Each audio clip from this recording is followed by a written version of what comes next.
Então, o compêndio da Lexio Divina é uma forma simples, prática, acessível de ter na tua mão o resumo de toda a oração de um ano litúrgico.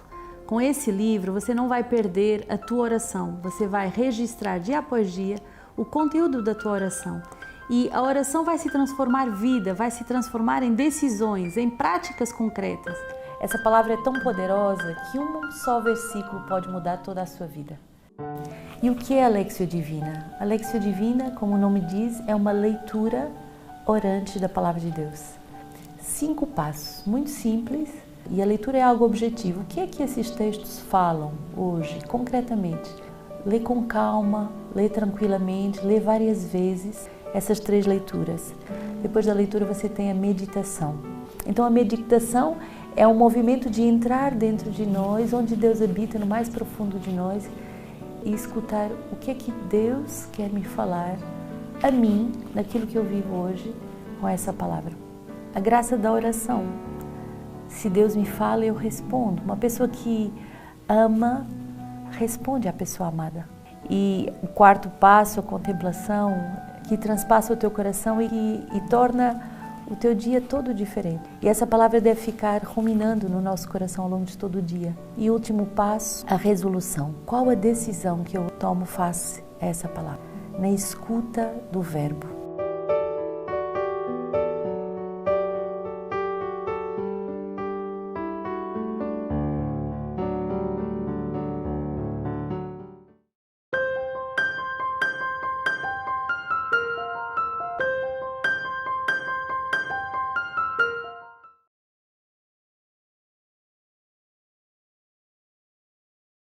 Queridos irmãos, muito bom dia. É com muita alegria que queremos começar esse domingo.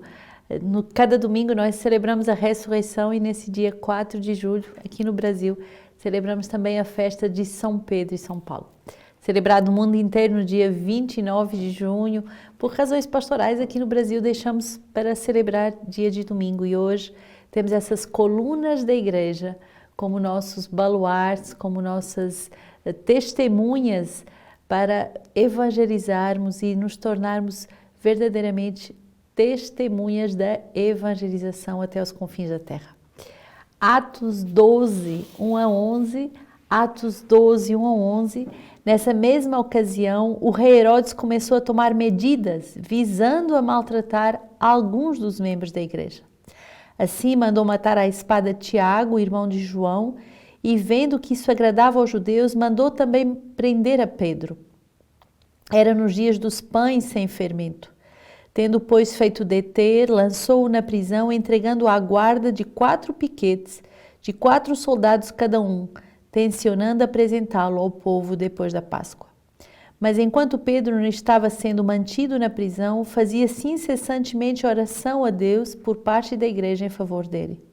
Quando se aproximava o momento de Herodes apresentá-lo, naquela mesma noite estava Pedro dormindo entre 2 soldados, preso a 2 correntes, enquanto sentinelas diante da porta vigiavam a prisão. De repente, sobreveio o anjo do Senhor e uma luz brilhou no cubículo. Tocando o lado de Pedro, o anjo fez-o erguer-se, dizendo: "Levanta-te depressa!" E caíram-lhe as correntes das mãos. Disse-lhe ainda: "Cinge-te e calça tuas sandálias." E ele o fez. Disse-lhe mais: "Envolve-te em teu manto e segue-me." Pedro saiu e foi seguindo, mas não sabia se era verdade o que estava acontecendo por meio do anjo. Parecia-lhe antes uma visão. Passaram assim pelo primeiro posto de guarda, depois pelo segundo e chegaram ao portão de ferro que dá para a cidade, o qual se abriu por si mesmo diante deles. Saindo, enveredavam por uma rua, quando subitamente o anjo apartou-se dele. Então Pedro, voltando a si, disse: "Agora sei realmente que o Senhor enviou o seu anjo, livrando-me das mãos de Herodes e de toda a expectativa do povo judeu." Muito forte essa passagem que fala justamente dessa perseguição que Pedro segue, mas também do poder da oração. Enquanto Pedro era mantido na prisão, fazia-se incessantemente orações a Deus por parte da igreja em favor dele. esse grande mártir da igreja, esse grande apóstolo da igreja que é Pedro, ele é sustentado pela oração da igreja. E aqui vemos o poder dessa oração que liberta de forma milagrosa Pedro. O anjo do Senhor vai e de forma milagrosa vai libertando de todas as cadeias. Muito impressionante o poder da oração. A oração liberta, a oração faz cair cadeias por terra, a oração tem verdadeiramente poder de intercessão.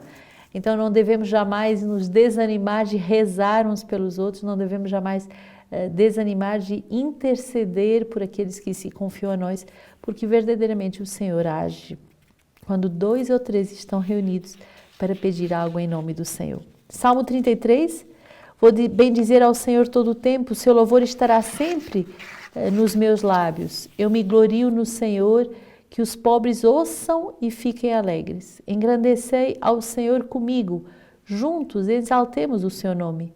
Procurei o Senhor e ele me atendeu, e dos meus temores todos me livrou. Contemplai-o e estareis radiantes, vosso rosto não ficará envergonhado. Este pobre gritou e o Senhor o ouviu, salvando de todas as suas angústias. O anjo do Senhor acampa ao redor dos que os temem e os liberta. Provai e vede como o Senhor é bom, feliz o homem que nele se abriga. Bonito vermos essa experiência da presença de Deus que acampa ao nosso redor para nos proteger. E o Senhor nos liberta com a sua presença. E esse salmo é um dos salmos que eu mais gosto. Em português diz: contemplai-o e estareis radiantes, o vosso rosto não ficará envergonhado. Salmo 33, versículo 6. Mas em francês é esse salmo tão bonito. Qui regarde vers lui resplendira sans ombre ni trouble au visage. Qui regarde vers lui resplendira sans ombre ni trouble au visage. Qui regarde vers lui resplendira sans ombre ni trouble au visage. Quem olhar para ele resplandecerá, sem perturbação nenhuma no rosto. Se olharmos para ele, ficaremos radiantes, mesmo em momentos de tribulação. O Senhor nos ensina a contemplá-lo e a resplandecer da sua presença.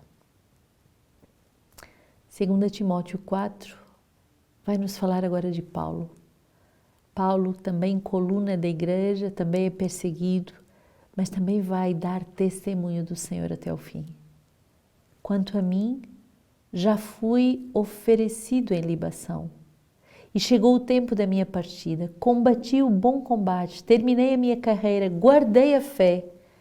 Desde já me está reservada a coroa da justiça que me dará o Senhor, justo juiz, naquele dia, e não somente a mim, mas a todos os que tiverem esperado com amor a sua aparição.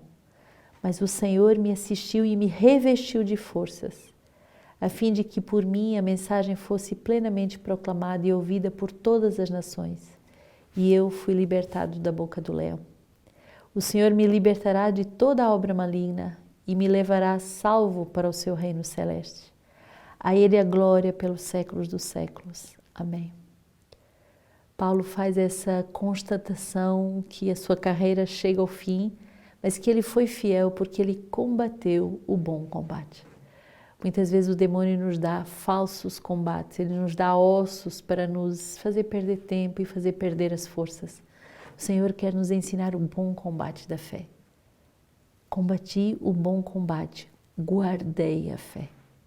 Verdadeiramente o maior combate é esse, é que com todas as provações, com todas as vicissitudes de uma vida humana, de uma vida comunitária, de uma vida missionária, consigamos guardar a fé. E consigamos terminar a nossa carreira apostólica. Aqui não se trata, Paulo não fala de uma carreira de sucesso no mundo, uma carreira profissional, não, mas a carreira do nosso ministério, do nosso apostolado, aquilo que o Senhor nos convida como apóstolos, como ministros da sua palavra. Agora posso proclamar, diz Paulo, que o Senhor me assistiu, que Ele me revestiu de forças. Porque toda essa libertação, toda essa proteção é porque Deus tem um propósito, que Paulo anuncie a palavra de Deus. Que a mensagem fosse plenamente proclamada e ouvida por todas as nações. Por isso foi liberto da boca do leão. Tem muitas graças de libertação que Deus nos dá em vista do ministério. Tem muitas graças que Deus dá aos ministros, aos apóstolos, aos seus servos.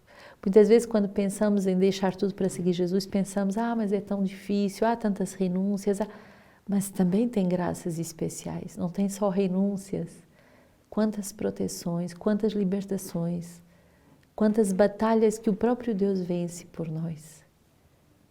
O Senhor me libertará de toda a obra maligna e Ele me levará salvo para o reino celeste. É a certeza de Paulo. Paulo termina os seus dias com muita tranquilidade, na certeza de que o seu Senhor é digno de confiança. E às vezes, mesmo se ao nosso redor tudo parece dar errado, aquele que guarda a fé permanece-se resplandecente. Ele permanece com esse rosto resplandecente de quem confia no Senhor. Chegando Jesus ao território da Cesareia de Filipe, perguntou aos discípulos, quem dizem os homens ser o Filho do Homem? Disseram, uns afirmam que é João Batista, outros que é Elias, outros ainda que é Jeremias, um dos profetas. Então lhe perguntou, e vós, quem dizeis que eu sou? Simão Pedro respondendo disse, tu és Cristo, o Filho de Deus, o Filho do Deus vivo. Jesus respondeu-lhe, bem-aventurado és tu, Simão, filho de Jonas, porque não foi a carne ou o sangue que te revelaram isso, mas sim o meu Pai que está nos céus. Também eu te digo, tu és Pedro, e sobre esta pedra edificarei a minha igreja, e as portas do inferno nunca prevalecerão contra ela. Eu te darei as chaves do reino dos céus, e o que ligares na terra será ligado nos céus, e o que desligares na terra será desligado nos céus. Pedro recebe o poder dos laços, o poder de ligar e de desligar. É um poder muito importante que é dado a Pedro.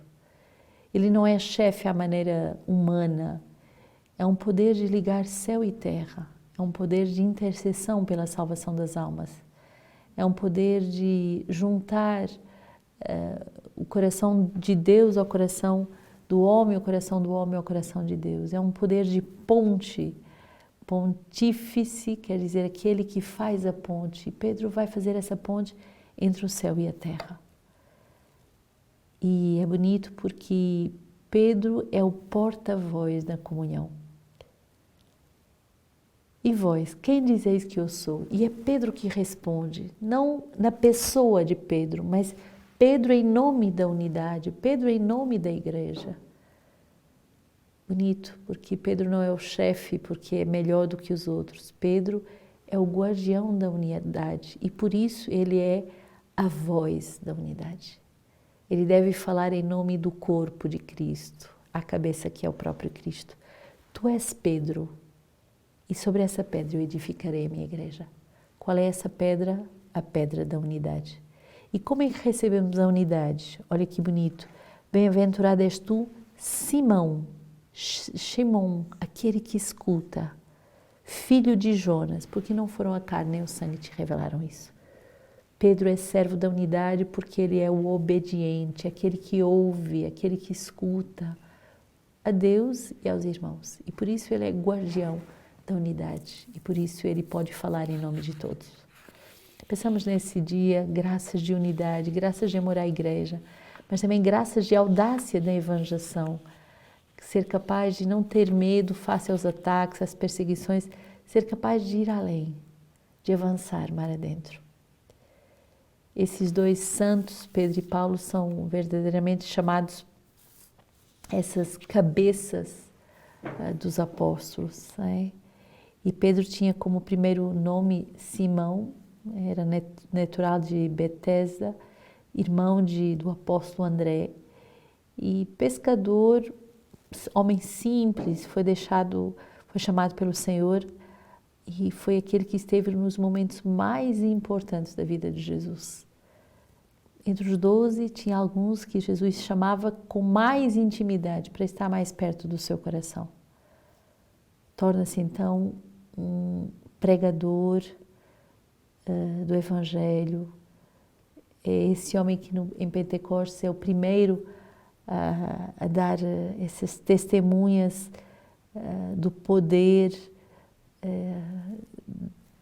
do Espírito Santo, a pregar com audácia. E Paulo, esse homem formado na escola de Gamaliel, que se tornou tão zeloso que persegue os cristãos, mas depois com essa belíssima iluminação, ele se rende. Ele é o padroeiro desses homens que têm muita força para fazer aquilo que querem, mas que depois canalizam a sua força para fazer a vontade de Deus. Peçamos a Pedro essa escuta profunda que gera unidade, mas peçamos também a Paulo essa força da união das vontades. Sermos capazes de nos render diante da vontade de Deus, que é mais forte do que a nossa vontade. Santo Agostinho vai comentar esses dois homens de igreja e diz assim: estes mártires viram o que pregaram. O martírio dos santos apóstolos Pedro e Paulo consagrou para nós este dia. Não falamos de mártires desconhecidos. A sua voz ressoa e se espalha em toda a terra e chega aos confins do mundo a sua palavra. Estes mártires viram o que pregaram, seguiram a justiça, proclamaram a verdade, morreram pela verdade. São Pedro, o primeiro dos apóstolos, que amava Cristo ardentemente, mereceu escutar. Por isso eu te digo que tu és Pedro. Antes ele lhe havia dito, tu és o Messias, o Filho do Deus vivo. E Cristo retorquiu. Por isso eu te digo que tu és Pedro, e sobre esta pedra construirei a minha igreja. Sobre esta pedra construirei a fé que haverás de proclamar. Sobre a afirmação que fizeste, tu és o Messias, o Filho do Deus vivo, construirei a minha igreja. Porque tu és Pedro. Pedro vem de pedra. Não é pedra que vem de Pedro. Pedro vem de pedra, como cristão vem de Cristo. Como sabeis, o Senhor Jesus, antes da sua paixão, escolheu alguns discípulos, os quais deu o nome de apóstolos. E dentre estes, somente Pedro mereceu representar em toda a parte a personalidade da igreja inteira. Sozinho, representava a igreja inteira, mereceu ouvir estas palavras: eu te darei as chaves do reino dos céus. Na verdade, quem recebeu estas chaves não foi um único homem, mas a igreja una. Olha que bonito, Santo Agostinho. Quem recebeu as chaves não foi um único homem, mas a igreja una. Assim manifesta-se a superioridade de Pedro, que representava a universalidade e a unidade da igreja, quando lhe foi dito, eu te darei.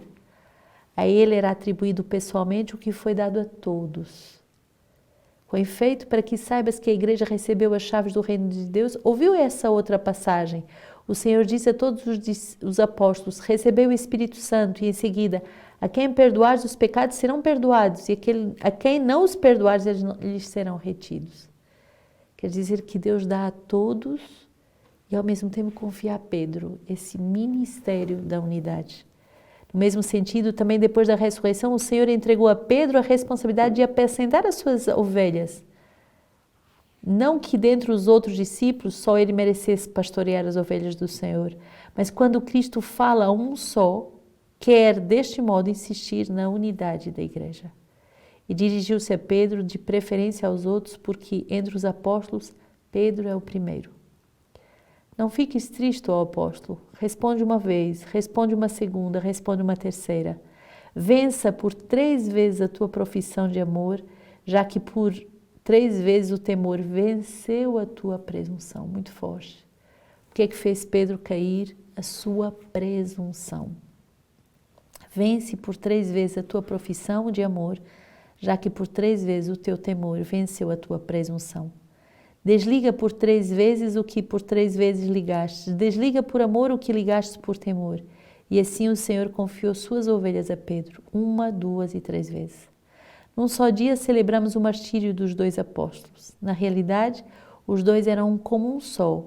Embora tenham sido martirizados em dias diferentes, deram o mesmo testemunho. Pedro foi à frente, Paulo seguiu. Celebramos o dia festivo consagrado para nós pelo sangue dos apóstolos.